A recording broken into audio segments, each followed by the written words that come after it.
Bueno, seguimos en el evento de diversidad del cronista y tenemos a una invitada de lujo, a Daniela Asa. ¿Cómo estás? Hola, ¿cómo estás? Muchas gracias por invitarme. Un placer estar acá. Gracias por venir.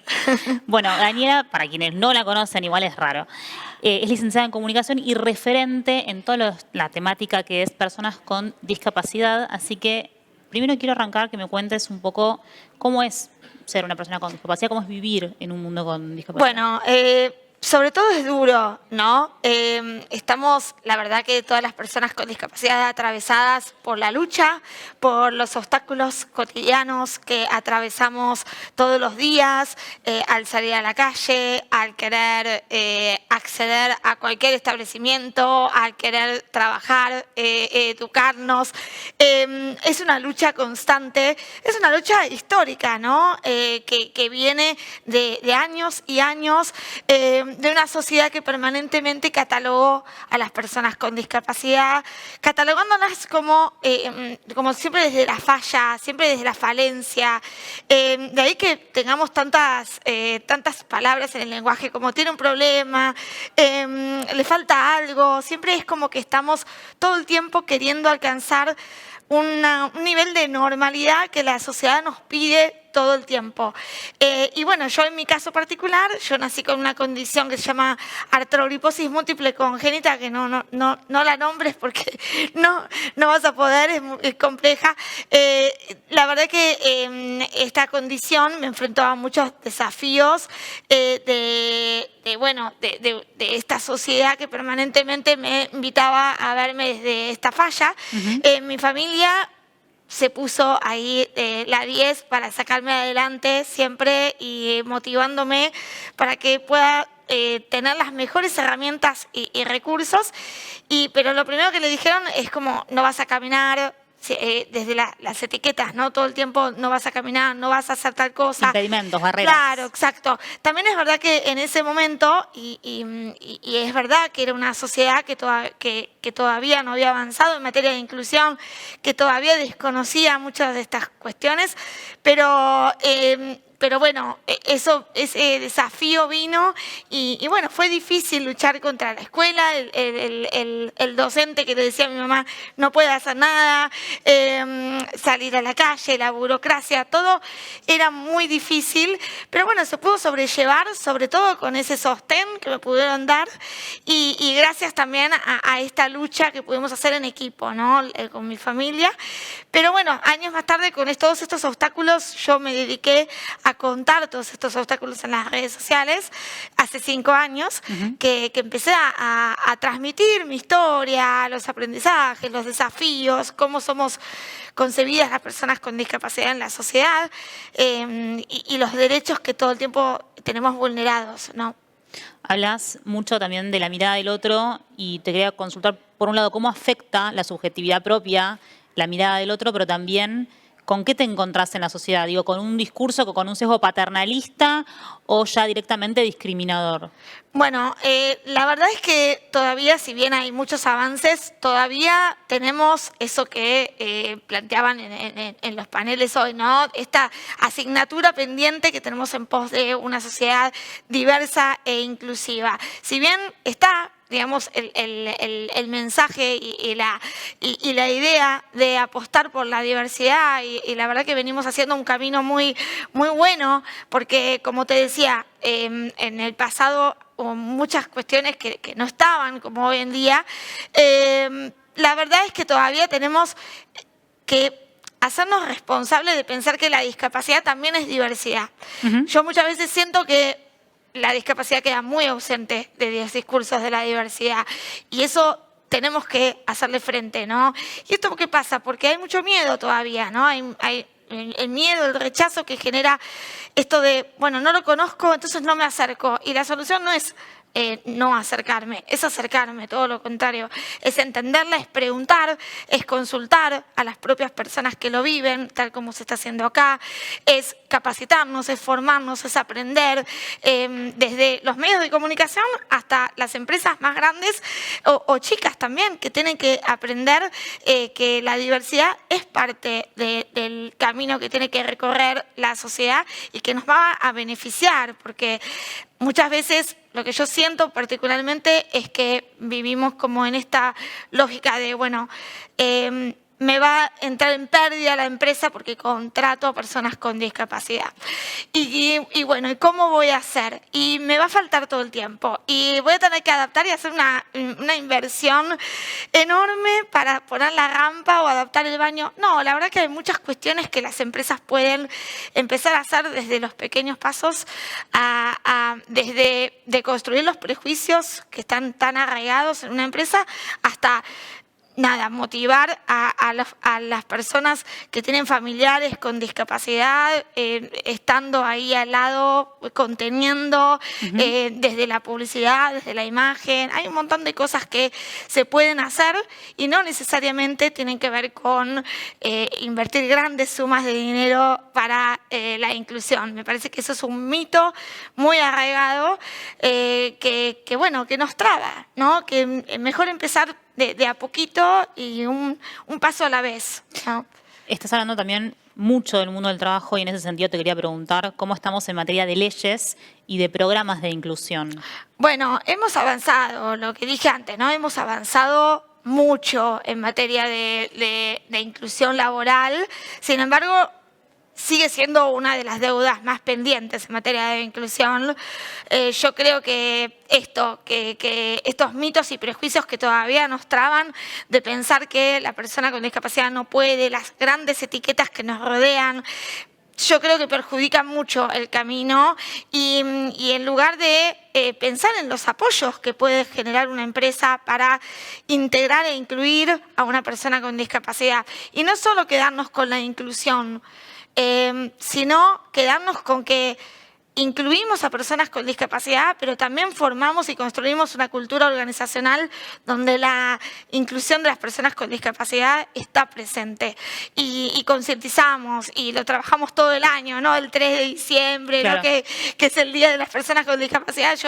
Para mí las fechas son clave y están muy bien, pero no me sirve si durante el año una empresa no trabaja en pos de esa inclusión y no hace un trabajo cotidiano y constante en la empresa para que realmente exista inclusión también de las personas que están, porque hay veces que es como vamos a contratar, vamos a más, pero ¿cómo están las personas con discapacidad dentro de la empresa antes de contratar? ¿Por qué no hacemos hay muchas empresas con las que hablo en estas charlas que doy y demás que me cuentan sus aventuras y me dicen, la verdad que nosotros tenemos personal con discapacidad, queremos contratar más. Bueno, pero ¿cómo están las personas con discapacidad? ¿Están realmente incluidas? ¿Están incluidas? Claro. ¿No? Cuentan con los apoyos, cuentan con los ajustes razonables, que son esas medidas más chicas que podemos hacer como el cambio de mobiliario, el trabajo remoto.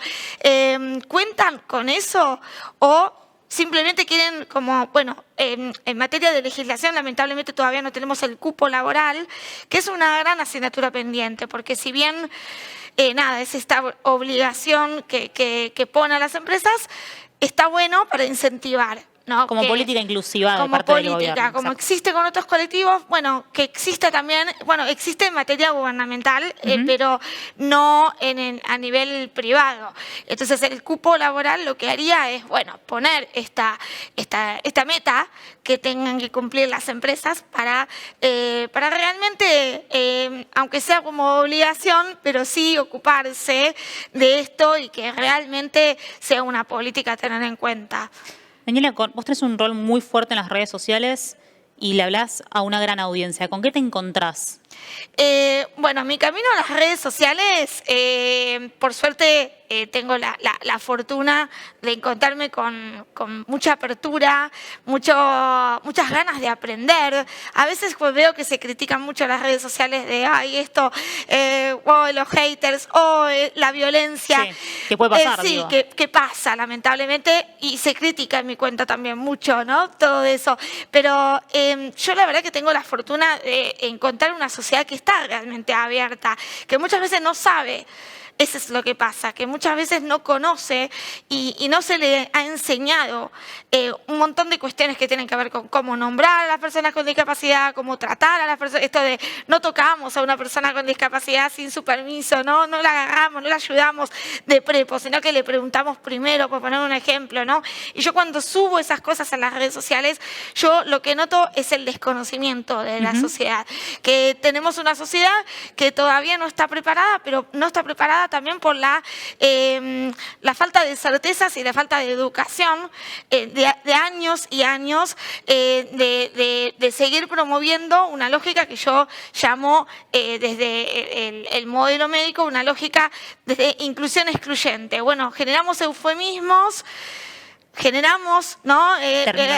Terminologías, bueno, el pobrecito, mostramos historias de vida, inspiramos, pero no nos preocupamos por realmente una educación inclusiva que tenga en cuenta a las personas con discapacidad y promueva también su participación. Porque muchas veces la historia de vida está muy buena, pero no nos ponen, como siempre digo, no ponen rampas las historias de vida, ¿no? Claro, no es accionar. No construyen rampas las historias de vida. Están muy bien para inspirar, muchas veces educan, y yo desde mi historia trato de educar, pero es importante que entendamos que más allá de la historia de vida, necesitamos garantizar derechos. El derecho al trabajo, el derecho a la salud, a la educación. Hoy todas esas barreras están todavía están cuando salís a la calle y no podés circular directamente, ¿no? Entonces, bueno, necesitamos derribarlas. ¿Se te acercan adolescentes, niñas que quieran hablar de esta temática? ¿O contando sus propias historias? Sí, hay mucha apertura, hay mucha apertura, y cuando uno abre también las puertas, en este caso de las redes sociales, que también contagian mucho. Yo creo que la inclusión también se contagia y las redes sociales son un ámbito muy propicio para eso.